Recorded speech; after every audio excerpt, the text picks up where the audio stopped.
Destiny 2's second expansion, Warmind, is finally here. Right off the bat, I feel confident in saying that it's the best $20 expansion we've ever been given. So that must mean it's really good, right? Well...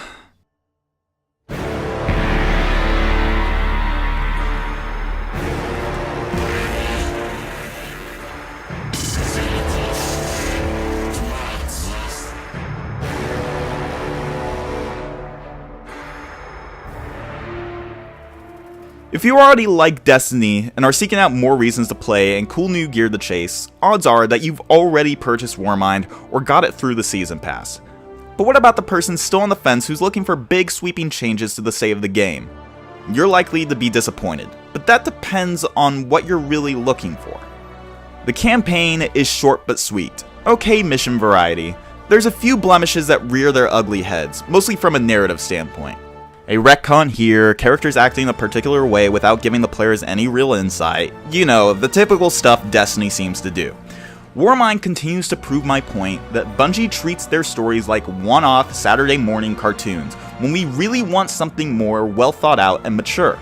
But I already did a huge video criticizing the writing team, so if you want to know more of my thoughts on that, then go watch it. Let's move on.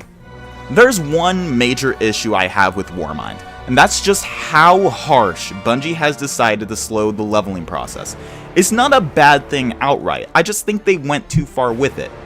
For those who don't know how Destiny leveling works, the game uses two systems, an experience level and a gear level.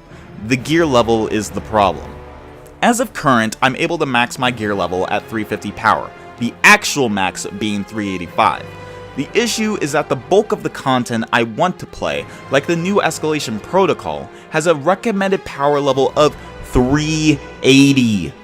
And I don't have many other avenues of leveling up for the remainder of the first week. It makes sense for the later levels of that activity, but I can hardly clear the first level. Maybe just bring that down to the 340 soft cap so that players can at least try it without immediately being smacked around. I also understand Bungie wants progression to be more closely tied to the endgame. But when I'm playing heroic strikes that have a recommended power of 350 and it's rewarding me gear that's 5 to 10 levels below my max potential, we're going to have a problem. I think a simple solution should be that gear from basic activities drops at my maximum level potential. This would allow players to keep leveling up their lower level gear when they've exhausted the endgame activities for the week. All in all, the expansion is decent. There's a good amount of new quests, a new location that's way more explorable than what we got in Curse of Osiris, a new story campaign with a cool final boss, matchmaking ranks with unique rewards, and a new endgame activity that will be fun once most players are able to level up some more. There's one complaint that's been going around for a while now that I want to address. The fact that Bungie continues to reuse enemies and other assets. I find this complaint laughable. Almost every big AAA game that has multiple sequels or expansions does this.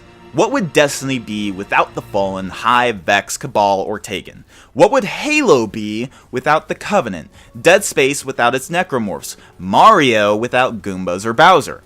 The people making these complaints are missing the actual problem.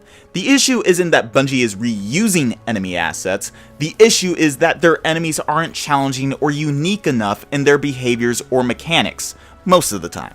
There's a group of enemies that charge you, there's a group of enemies that stand still and shoot from a distance, there's a group of enemies that eat bullets and deal lots of damage. Bungie needs to invest in more intelligent enemy AI with more unique behaviors and abilities. Simply adding a new race to fight won't change the fact that the AI behind it is still going to be boring. So should you buy Warmind? If you're on the fence about it, probably not. The big sweeping changes you're looking for are coming with the fall expansion later this year. But if you just want more Destiny, then yes. That's my first impressions, a bit of a shorter video this week, but it is a small expansion. I'll be doing more of these videos in the future, both on Destiny and other franchises. So if you're interested in that, please like, share, and especially subscribe. Until next time.